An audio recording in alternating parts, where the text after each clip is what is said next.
Chapitre 32 Les pièges de Satan. Le conflit qui se livre entre Jésus-Christ et Satan depuis bientôt 6000 ans touche à son terme.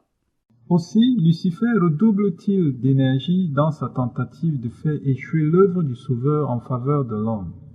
Retenir les âmes dans les ténèbres et l'impénitence jusqu'à ce que le ministère sacerdotal de Jésus prenne fin et qu'il n'y ait plus de sacrifice pour le péché, tel est son objectif. Quand son activité ne rencontre point d'obstacle, quand le monde et l'Église sont indifférents, toute appréhension le quitte.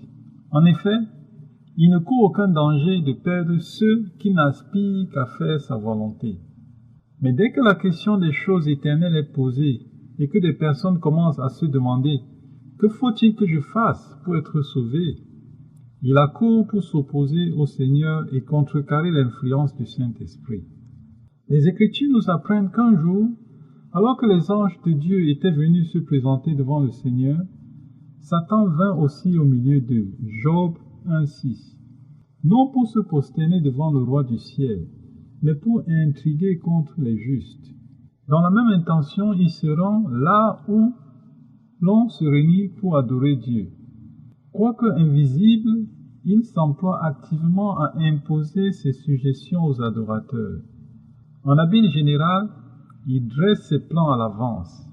Pendant que le messager de Dieu sonde les Écritures, il prend note du sujet qui sera traité. Il use alors de toute son habileté et de toute sa ruse pour diriger les circonstances de manière que ceux qu'il séduit sur ce point précis ne reçoivent pas le message de Dieu. Celui qui en a le plus besoin sera retenu par quelque affaire pressante, ou empêché d'une autre manière d'entendre les vérités qui seraient pour lui une odeur de vie, donnant la vie. D'autre part, voyant les serviteurs de Dieu souffrir des ténèbres spirituelles qui enveloppent le monde et demander à Dieu la grâce et la puissance nécessaires pour rompre le charme de l'indifférence, de l'insouciance et de l'indolence, il met en jeu ses artifices avec un redoublement des zèle. Il incite les hommes à émousser leur sens par l'appétit ou par quelque autre vice, les rendant ainsi incapables d'entendre les avertissements dont ils ont le plus pressant besoin. Satan sait fort bien que tout ce qu'il peut amener à négliger la prière et l'étude de la parole de Dieu succomberont à ses assauts. Aussi invente-t-il toute espèce de distraction. Il y a toujours eu des gens qui, tout en professant la piété, se sont fait une spécialité de critiquer le caractère, les croyances des personnes dont ils ne partagent pas les opinions.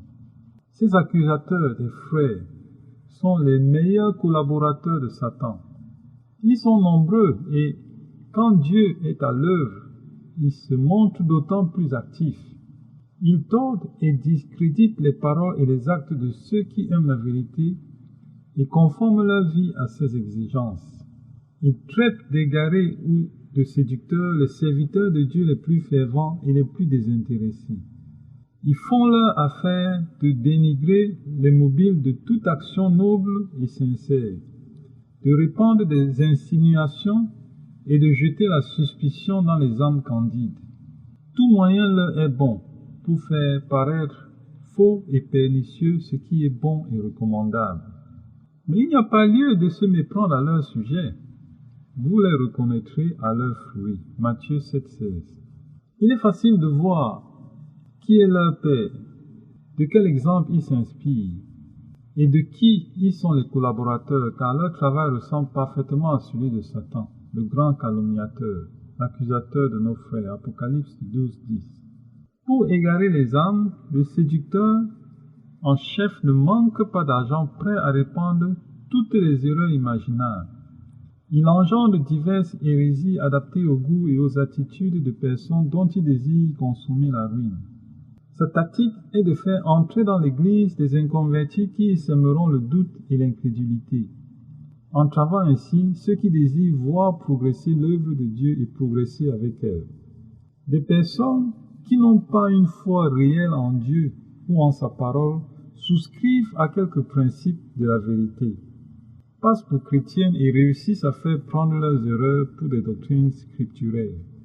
L'idée selon laquelle Ce que l'on croit a peu d'importance constitue l'une des plus dangereuses séductions de Satan. Il sait que la vérité sanctifie celui qui la reçoit avec amour. C'est pourquoi il s'efforce constamment de la remplacer par de fausses théories, par des fables, par une autre évangile. Dès l'origine, les serviteurs de Dieu ont dû lutter contre les faux docteurs qui étaient non seulement des hommes vicieux, mais des propagateurs d'idées fausses et dangereuses. Élie, Jérémie, Paul se dressaient avec une fermeté inflexible contre les docteurs qui détournaient les hommes de la parole de Dieu. Le libéralisme, qui n'attache aucune importance à la pure doctrine, ne trouvait pas grâce aux yeux de ces saints champions de la vérité. La Bible dans la cible. Les interprétations vagues et fantaisistes des Écritures. Les nombreuses théories contradictoires qui ont cours dans le monde chrétien et jettent la confusion dans les esprits sont l'œuvre de notre grand adversaire. La discorde et les divisions qui séparent les églises chrétiennes sont dues en grande partie à la coutume de tordre les Écritures pour y trouver des arguments destinés à étayer quelques théories favorites. Au lieu d'étudier la parole de Dieu avec soin et humilité pour y chercher la connaissance de la volonté de son auteur, beaucoup de gens n'y cherchent que des choses bizarres ou originales. Pour soutenir des doctrines erronées ou des pratiques non chrétiennes, ils prennent des passages d'écriture détachés de leur contexte en se bornant parfois à en citer un demi-verset, alors que la suite du texte donnerait une toute autre idée.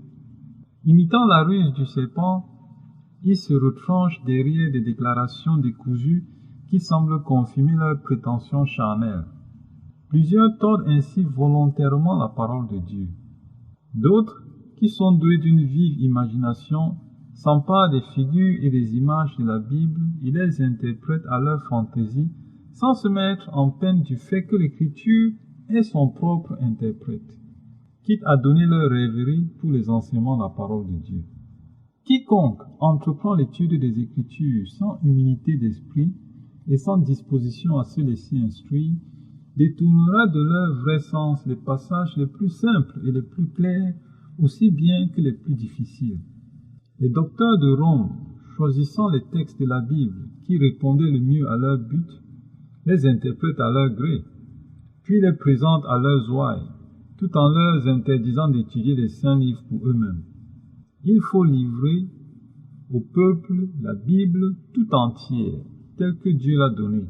Il serait préférable de le laisser sans instruction religieuse que de lui donner un enseignement falsifié.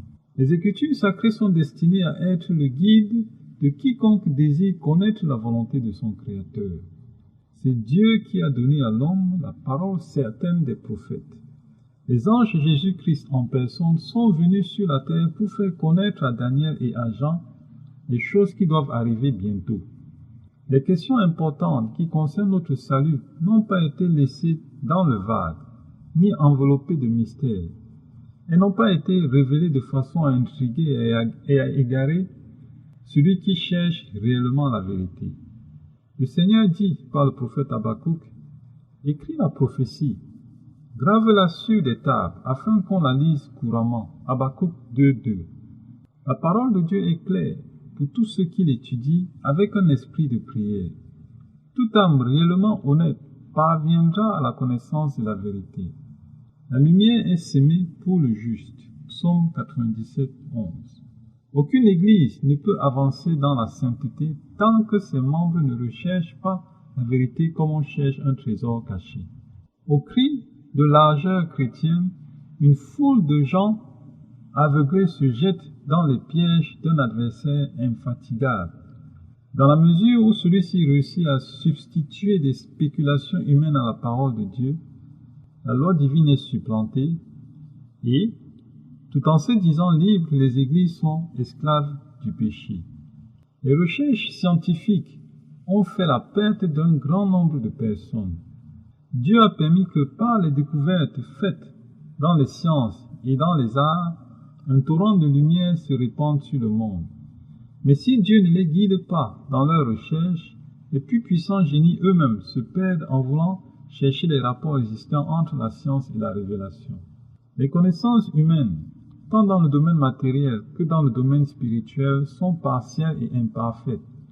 Il s'ensuit que plusieurs sont incapables de faire concorder leurs notions scientifiques avec les Écritures.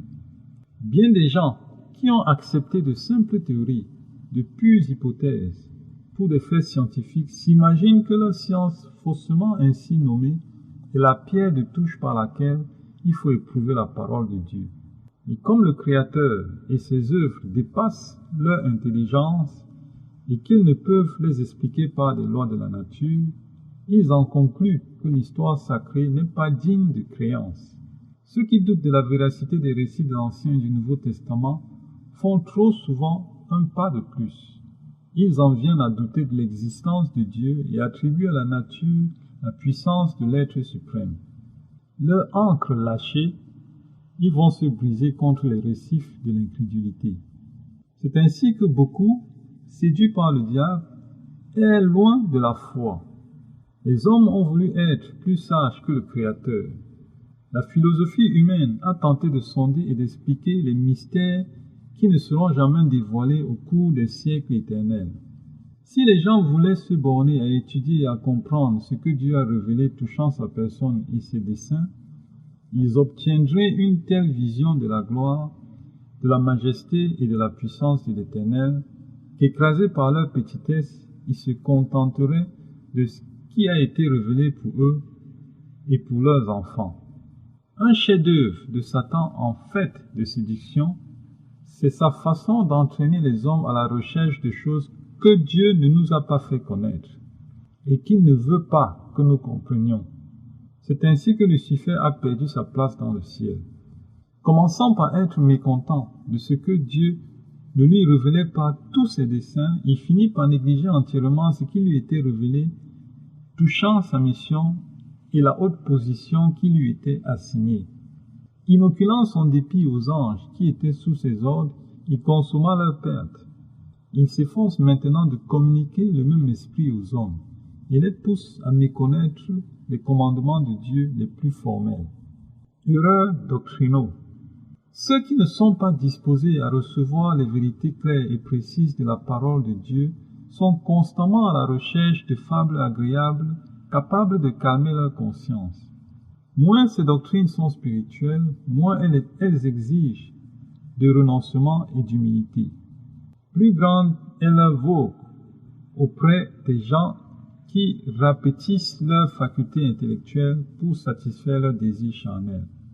Trop sages à leurs propres yeux pour sonder les Écritures avec humilité et prière afin d'obtenir les lumières d'en haut, elles n'ont rien pour les protéger contre l'erreur. Et Satan est prêt à satisfaire leurs aspirations en leur offrant ces sophismes au lieu de la vérité. C'est ainsi que la papauté a réussi à dominer les esprits. Et les protestants, en rejetant la vérité parce qu'elle renferme une croix, suivent la même route. Quiconque abandonne la parole de Dieu pour assurer ses aises et éviter de faire autrement que tout le monde, finira par tomber dans les aberrations damnables qu'il prendra pour la vraie doctrine. Ceux qui rejettent sciemment la vérité accepteront fatalement les hérésies les plus saugrenues. Tel qui repousse une duperie avec horreur en accueillera une autre avec empressement. Parlant de certaines personnes qui n'ont pas ouvert leur cœur à l'amour de la vérité qui les aurait sauvés, l'apôtre Paul dit, « Aussi Dieu leur envoie une puissance d'égarement pour qu'elles croient au mensonge, afin que tous ceux qui n'ont pas cru à la vérité, mais qui ont pris plaisir à l'injustice, soient condamnés. » 2 Thessaloniciens 2, 11. En présence d'un tel avertissement, il convient que nous prenions garde aux doctrines que nous recevons. Au nombre des instruments les plus dangereux du grand séducteur, il faut placer les enseignements trompeurs et les prodiges mensongers du spiritisme. Déguisé en ange de lumière, il tend ses filets là où l'on s'y attend le moins. Si on voulait étudier le livre de Dieu avec de ferventes prières, on ne serait pas dans l'ignorance en matière de fausses doctrines. Mais dès qu'on rejette la vérité, on devient un terrain fertile pour les aberrations. Une autre erreur dangereuse, c'est celle qui nie la divinité de Jésus-Christ, aussi bien que son existence antérieure à son incarnation. Bien qu'elle contredise les enseignements les plus positifs du Sauveur touchant ses relations avec le Père, nature divine et sa préexistence, cette théorie est acceptée par beaucoup de personnes qui professent croire aux Écritures. On ne peut la soutenir qu'en tordant les Écritures de la façon la plus manifeste. Non seulement cette doctrine ravale la conception que l'on se fait de l'œuvre de la rédemption, mais elle sape par la base la foi en la Bible comme révélation divine. Ce dernier trait la rend d'autant plus dangereuse qu'elle devient plus difficile à réfuter. Il est en effet inutile de discuter touchant la divinité du Sauveur avec des gens qui rejettent les témoignages de la Bible. Quelque puissants que soient vos arguments, ils ne produiront pas d'impression sur eux. L'homme animal ne reçoit pas les choses de l'Esprit de Dieu, car elles sont une folie pour lui, et il ne peut les connaître parce que c'est spirituellement qu'on en juge. 1 Corinthiens 2,14.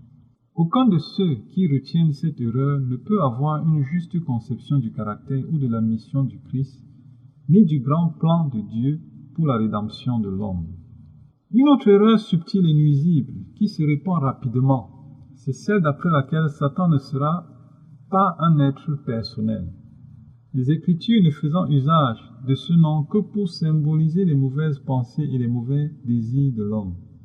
L'enseignement si répandu dans le monde chrétien, selon lequel la seconde venue du Seigneur aurait lieu à la mort de chacun, est un piège destiné à faire perdre de vue la venue sur les nuées du ciel. Depuis des années, Satan s'affirme à répéter « Voici, il est dans les chambres » Matthieu 24, 23 à 26. Les nombres d'âmes se sont prises perdues à ce traquenard. La sagesse selon le monde prétend aussi que la prière n'est pas utile. Les hommes de science enseignent qu'il ne saurait y avoir d'exaucement à nos prières, vu que cela serait une violation des lois de la nature. Un miracle, et que le miracle n'existe pas.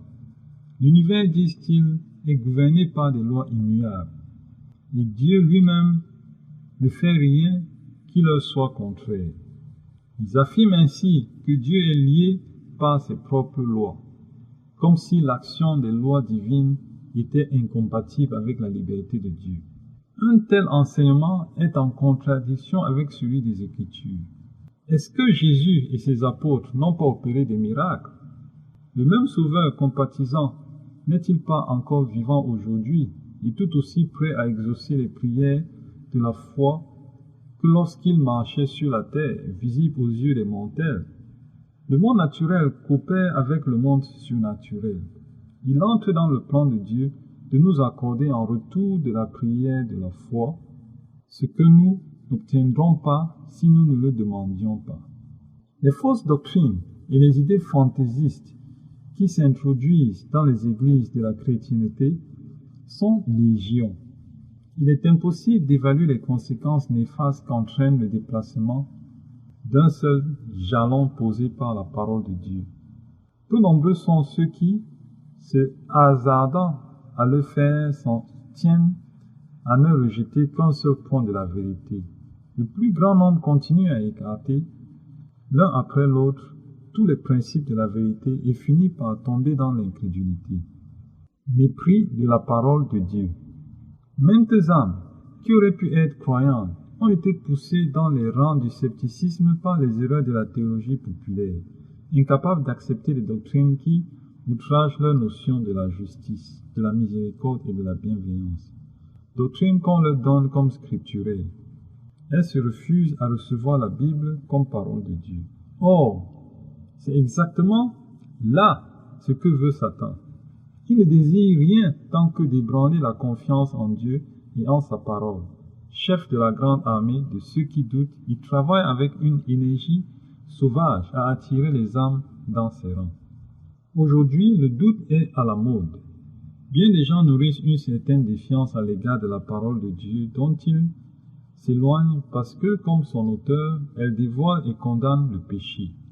Ceux qui ne sont pas disposés à lui obéir font tous leurs efforts pour en détruire l'autorité. S'ils la lisent, ils entendent ses enseignements prêchés du haut de la chair. C'est en vue de critiquer soit la Bible, soit le sermon. Nombreux sont ceux qui deviennent incrédules simplement pour justifier la négligence de leur devoir. D'autres adoptent le scepticisme soit par orgueil, soit par indolence, trop soucieux de leurs aises pour oser se distinguer par l'accomplissement d'une action louable exigeant les efforts et du renoncement. Ils cherchent à se faire une réputation de haute sagesse en critiquant le Saint-Livre. Il y a dans la Bible bien des choses que l'intelligence humaine non éclairée par la sagesse divine ne peut comprendre et qui donnent lieu à la critique. Beaucoup de personnes semblent croire que c'est une vertu de se ranger du côté du scepticisme et de l'incrédulité. Sous une apparence de candeur, ces personnes sont en réalité victimes de leur orgueil et du sentiment de leur supériorité. Plusieurs trouvent aussi leur plaisir à chercher dans les Écritures matière à embarrasser les esprits. Ils critiquent par simple amour de la discussion, ne voyant pas qu'ils se jettent ainsi dans le filet de l'oiseleur. Puis, ayant ouvertement exprimé des sentiments d'incrédulité, ils se sentent en quelque sorte obligés de maintenir leur position. C'est ainsi qu'ils s'unissent aux impies et finissent par se fermer les portes du paradis. Un fondement suffisant pour la foi. Dieu a donné aux hommes une base ferme pour asseoir leur foi. Il a placé dans les Écritures des preuves suffisantes de leur divine origine. Les grandes vérités relatives à notre rédemption y sont clairement exposées. Avec l'aide du Saint-Esprit, qui est promis à tous ceux qui le demandent sincèrement, chacun peut comprendre ces vérités. Cela dit, il faut reconnaître que l'esprit borné de l'homme n'est pas capable de comprendre parfaitement les plans et les desseins de l'infini. Jamais on ne sondera les profondeurs de Dieu. Que nul ne tente de soulever d'une main présomptueuse le voile derrière lequel il dissimule sa majesté.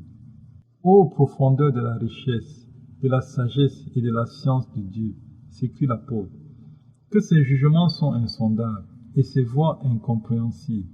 Romains 11, 33. Ce qu'on peut comprendre des voies de Dieu et de ses mobiles envers nous, c'est une miséricorde et un amour infini, unis à sa toute-puissance. Notre Père Céleste ordonne toutes choses avec sagesse et justice. Aussi nous convient-il de ne témoigner ni mécontentement ni méfiance, mais de nous incliner avec une soumission respectueuse. Il nous révélera de ses desseins tout ce qu'il pourra concourir à notre bien. Pour le reste, ayons confiance en sa main puissante et en son amour. Quoique Dieu ait donné des preuves suffisantes pour soutenir notre foi, il n'enlèvera jamais toutes les raisons de ne pas croire. Ceux qui cherchent des échappatoires en trouveront, et ceux qui refusent d'accepter la parole de Dieu et de lui obéir jusqu'à ce que toutes leurs objections soient levées et qu'aient disparu tous les prétextes de douter, ne parviendront jamais à la lumière. La méfiance envers Dieu est le fruit du cœur naturel qui a de l'inimitié pour Dieu. La foi, en revanche, est un fruit de l'esprit qui ne prospère que là où l'esprit est apprécié. Nul ne peut devenir fort en la foi sans un effort persévérant. De même, l'incrédulité se fortifie par la culture. Celui qui, au lieu de méditer les preuves que Dieu lui a données pour fortifier sa foi, se permet de contester et d'égorger, s'enfoncera de plus en plus dans le doute. Or, ceux qui doutent des promesses de Dieu et se défient des assurances de sa grâce le déshonorent. Leur influence éloigne les âmes de Jésus au lieu de les attirer à lui. Arbres stériles, leur vaste ramure intercepte les rayons solaires et fait péricliter et périr les plantes sous leur ombre glaciale. L'œuvre de ces douteurs sera un témoignage permanent contre eux. Les semences de doute et de scepticisme qu'ils ont jetées produiront infailliblement leur moisson. Ceux qui désirent honnêtement s'affranchir du doute n'ont qu'une chose à faire. Au lieu de contester et de raisonner au sujet de ce qu'ils ne comprennent pas, qu'ils mettent à profit la lumière qui brille déjà sur leur sentier. Celle-ci ira en augmentant. Qu'ils s'acquittent de tous les devoirs qui leur sont évidents, et ils ne tarderont pas à comprendre et à accomplir ceux au sujet desquels ils sont actuellement dans le doute. Satan peut offrir des contrefaçons assez ressemblantes de la vérité à ceux qui veulent bien se laisser séduire et qui désirent éviter le renoncement et le sacrifice. Mais il lui est impossible de retenir sous son empire une seule âme honnête qui veut à tout prix connaître la vérité. Jésus-Christ est la vérité. la véritable lumière, qui, en venant dans le monde, éclaire tout homme. Jean 1,9. L'Esprit de vérité est venu dans le monde pour guider les hommes dans toute la vérité. Le Fils de Dieu dit, en effet, « Cherchez et vous trouverez. Si quelqu'un veut faire sa volonté, il connaîtra si ma doctrine est de Dieu. » Matthieu 7,7, Jean 7,17. Dieu change la malédiction en bénédiction. Les disciples de Jésus ne se font qu'une faible idée des complots que Satan et ses suppôts ourdissent contre eux. Mais celui qui siège dans les cieux fera tout concourir à l'accomplissement de ses profonds desseins. Si le Seigneur leur permet que ses enfants passent par la fournaise de l'affliction, cela ne signifie pas qu'il prend plaisir à leur détresse et à leur souffrance, mais c'est parce que ces épreuves sont nécessaires à leur victoire finale. Les mettre à l'abri de toute tentation ne contribue pas à sa gloire, puisque le but même de leur épreuve est de les rendre capables de résister aux attraits du mal. Si les croyants comptent sur les promesses de Dieu, s'ils confessent et délaissent leurs péchés et offrent à leur Père céleste des cœurs soumis et contrits, ni les impies ni les démons ne pourront enrayer l'œuvre de Dieu ou voiler sa présence à ses serviteurs. Ils triompheront de toute tentation et de toute influence adverse, ouverte ou secrète, car ce n'est pas par la puissance ni par la force, mais c'est par mon esprit. Zacharie 4,6 dit l'Éternel des armées que s'accomplira cette œuvre. Les yeux du Seigneur sont sur les justes et ses oreilles sont attentives à leurs prières.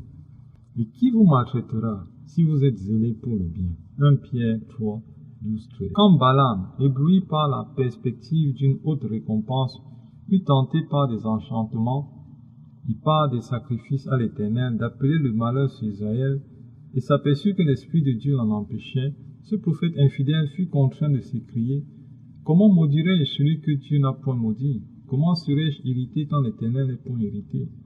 Que je meure de la mort des justes, et que ma fin soit semblable à la leur. » Après un nouveau sacrifice, le prophète apostat s'écria: « Voici, j'ai reçu l'ordre de bénir. » Il l'a béni, et je ne révoquerai point. Il n'aperçoit point d'iniquité en Jacob. Il ne voit point d'injustice en Israël. L'Éternel, son Dieu, est avec lui. Il est son roi, l'objet de son allégresse. L'enchantement ne peut rien contre Jacob, ni la divination contre Israël. Au temps marqué, il sera dit à Jacob et à Israël: quelle est l'œuvre de Dieu? Nombre 23, 8, 10, 20, 21, 23. Une troisième fois, Balaam fit ériger des autels en vue d'obtenir une malédiction. Mais par les lèvres rebelles du prophète, l'Esprit de Dieu fit proclamer la prospérité de ses élus et censura la folie et la malignité de leurs ennemis. Béni soit quiconque te bénira, et maudit soit quiconque te maudira. Nombre 24, 9. Le peuple d'Israël était alors fidèle à Dieu. Aussi longtemps qu'il restera attaché, il n'y eut ni sur la terre ni dans les enfers aucune puissance capable de lui résister. Mais la malédiction que Balaam ne put faire venir sur le peuple de Dieu, il réussit enfin à la lui attirer en le faisant tomber dans le péché. Satan sait très bien que toute la puissance de l'armée des ténèbres ne peut rien contre l'âme la plus fiable qui se cramponne à Jésus-Christ, et que, si il l'attaquait ouvertement, il essuierait une défaite. Alors, embusqué avec ses suppôts, il s'ingénie à faire sortir les soldats de la croix hors de leur forteresse, prêts à abattre tous ceux qui s'aventureront sur son terrain. Notre seule sécurité se trouve dans une humble confiance en Dieu et dans une obéissance intégrale à tous ses commandements. Sans la prière, nul n'est en sécurité un seul jour ni une seule heure. Supplions tout spécialement le Seigneur de nous donner l'intelligence de sa parole où sont dévoilés les pièges de Satan, ainsi que les moyens d'y échapper. Le diable est expert dans l'art de citer les Écritures et de les interpréter à sa façon pour nous faire trébucher. Étudions-les donc avec humilité, sans jamais perdre de vue notre dépendance de Dieu, tout en nous tenant constamment sur nos gardes contre les artifices du malin. Répétons avec foi: ne nous laisse pas succomber à la tentation.